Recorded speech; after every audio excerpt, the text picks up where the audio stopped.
Boa noite. Esse aqui é o nosso grupo, formado por Alisson, Jeremias, Nicole, Paulo Ricardo, Juana e Rayane.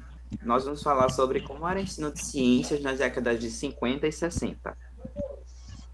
A década de 50, a gente tem ali o pós-Segunda Guerra Mundial, um contexto bastante conturbado, né? Começo da Guerra Fria, a disputa entre capitalismo e o socialismo soviético. Alguém gostaria de dar continuidade? Nessa época, no ensino mais tradicional, os livros que apresentavam conceitos definitivos e não possibilitava a participação dos alunos nas descobertas das ciências. Era uma aula Isso pouco prática. memorístico.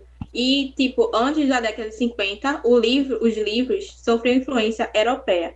Aí, na década de 50, foi que teve instituições brasileiras para poder fazer livros aqui de ciências no Brasil. Porque alguns assuntos tinham partes em latim, então era difícil o aluno compreender.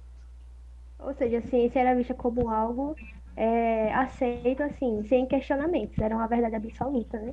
Não era uma ciência Uhum. que transformava e nem que estava em transformação.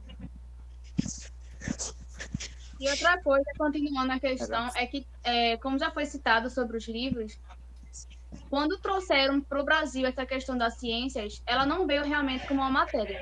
A ciência veio como uma questão dos avanços tecnológicos, avanços científicos. Então, eles não estavam buscando alunos para estudar ciências, eles estavam buscando alunos para formarem cientistas.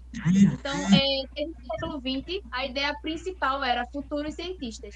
Tem até que veio a questão da Revolução Industrial. Então, foi ela que deu total poder introduzindo pela questão que a sociedade tinha muita incerteza e complexidade. Então, houve uma necessidade de cientistas para resolver alguns problemas, a gente pode dizer assim. Então, foi por esse ato que houve a necessidade de colocar ciências como uma matéria obrigatória. É, Ou Com seja, a isso, ciência. Pode falar. internacional. e com isso que Joana falou, a criação de kits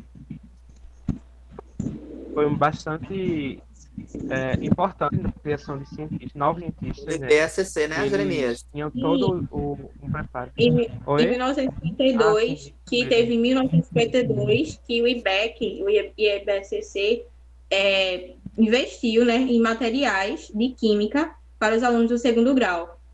Ele recebeu investimentos também dos Estados Unidos, Isso de mesmo. movimentos construtivistas. Isso. E tem até um projeto bem conhecido da época, que ele veio realmente com esse intuito de trazer investimento. Aí teve um projeto muito grande, que envolvia ciências, química, física.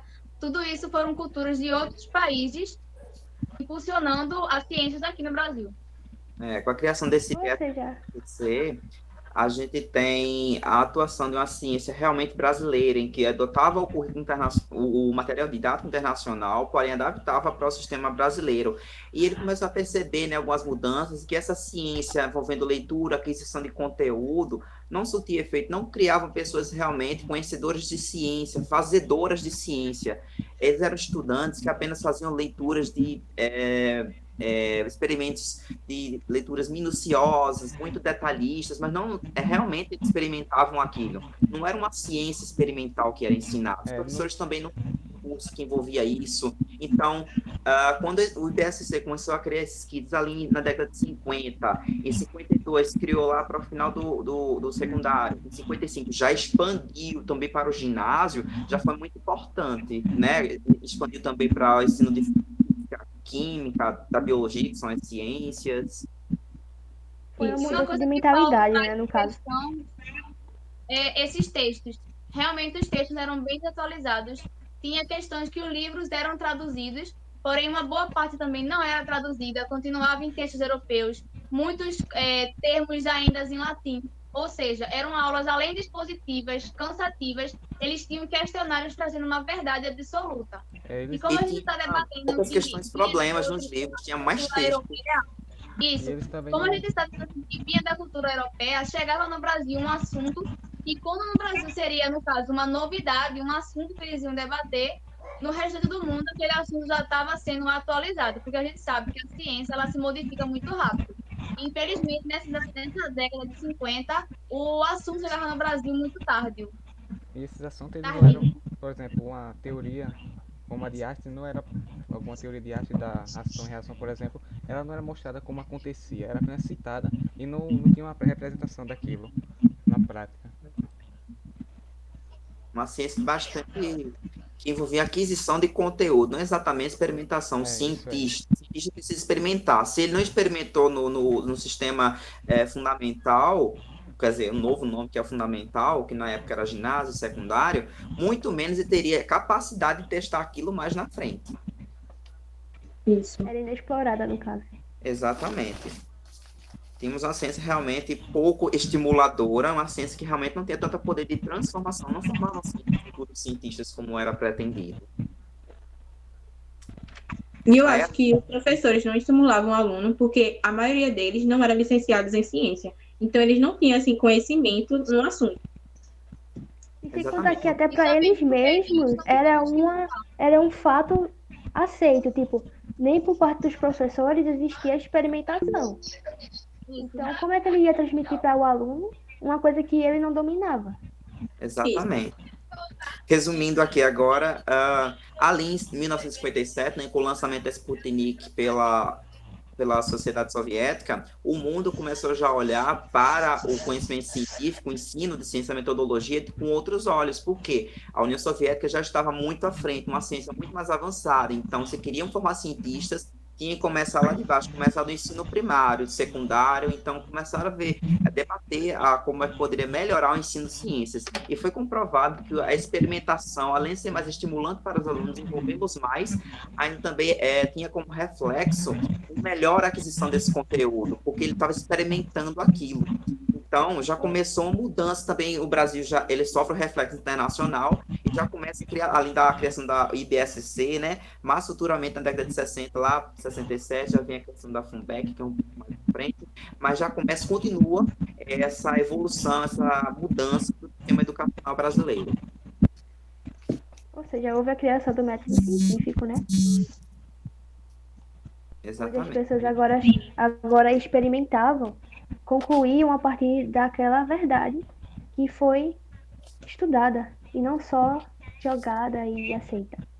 Exatamente. Aí vem ali com o MEC, né, em 61, revogando a obrigatoriedade das escolas adotarem todos os programas oficiais do governo. Quer dizer, as escolas tinham certa maleabilidade para escolher quais assuntos iriam ensinar, o que, de certa forma, já representa o interesse de cada região do país, porque a adoção de um currículo internacional representa o interesse internacional. A adoção de um currículo que envolvesse conhecimentos que fosse usado de forma prática, que tivesse utilidade na vida dos estudantes, era muito mais estimuladora e muito mais interessante e aproveitada no país. E digamos assim, que foi obrigado que ter o ensino de ciências nos 4 anos do ginásio. Aí teve uma mudança de metodologia de ensino, houve mais ensino de laboratório, aulas práticas e entre outras. Aí veio o IBSCC ali, né, que ele tinha a principal função dele era melhorar o ensino de ciências. Aí ele basicamente, quando criou ali em 67 a FUNBEC, né, a Fundação Brasileira para o Desenvolvimento do Ensino de Ciências, o IBCC ficou restringido à criação de conteúdos extraescolares, quer dizer, levar os alunos para fora da sala de aula, para experimentação, visitando feiras de ciências, clubes de ciências, congressos com o nome de jovens cientistas de amanhã. Isso. E o IBCC capacitou vários professores, porque a maioria dos professores não tinha conhecimento em tantos assuntos, então isso foi muito bom, né, para os alunos, porque os professores começaram a estudar mais sobre os assuntos de ciência. Foi E não uma só isso. contextualização da ciência na educação, no caso. E uma coisa também importante que já foi citado sobre reflexo. E a gente sabe que a educação ela sempre vai ser um reflexo da sociedade. Então, uma coisa que eu achei principal da questão da década de 60 é que a cada eleição nova vinha um surto político de trazer a educação de uma forma totalmente diferente. Então, um dos pontos mais marcantes foi a ditadura militar, que ocorreu na década de 60. E após isso, teve as eleições, após o período da ditadura, que traz então a temática de trazer uma educação livre. Então, como a gente cita assim, que antigamente a educação ela não era para todos, né? A gente sabe que tinha os escolhidos na ditadura, teve sim um período bem restrito da educação, e a gente sabe que por muito tempo as ciências, ela não era vista como estimuladora para não fazer mentes pensantes. Então, a gente traz as ciências dos anos 60 com a eleição livre, ela de livre acesso para a sociedade.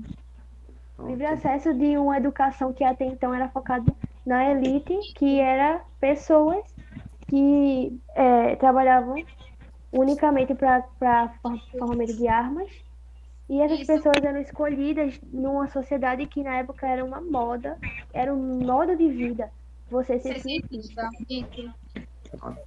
Então, para resumir aqui, para concluir o material, alguém gostaria de acrescentar mais alguma coisa? Acho que já foi falado, já.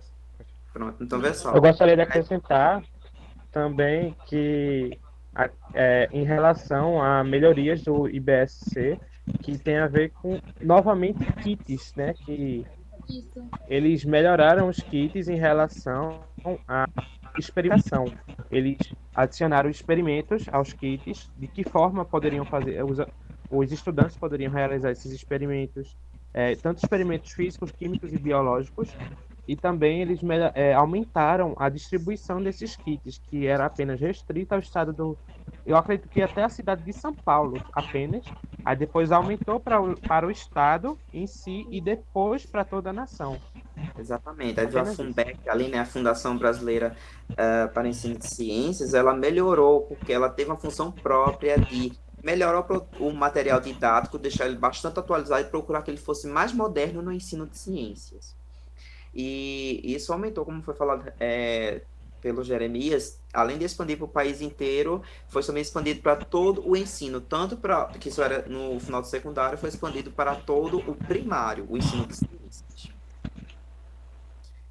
Então, para resumir aqui, então, teve esse processo, né, da década de 50 para o final de 60, um começo dos primeiros passos da educação realmente brasileira, com a iniciativa do Ministério da Educação, criando instituições que pudessem desenvolver o ensino de ciências no Brasil, principalmente pelo começo do material e para o desenvolvimento de uma melhor metodologia de ensino que correspondesse às necessidades da sociedade e tivesse aplicabilidade na sociedade. Uhum. E essas 2 décadas, elas foram extremamente importantes, porque elas refletem o querer avançar que a gente tem hoje em dia, não somente em relação à ciência, mas também às outras disciplinas, né? Então, é de extrema importância. Pronto, acho que agora já pode terminar o vídeo, né?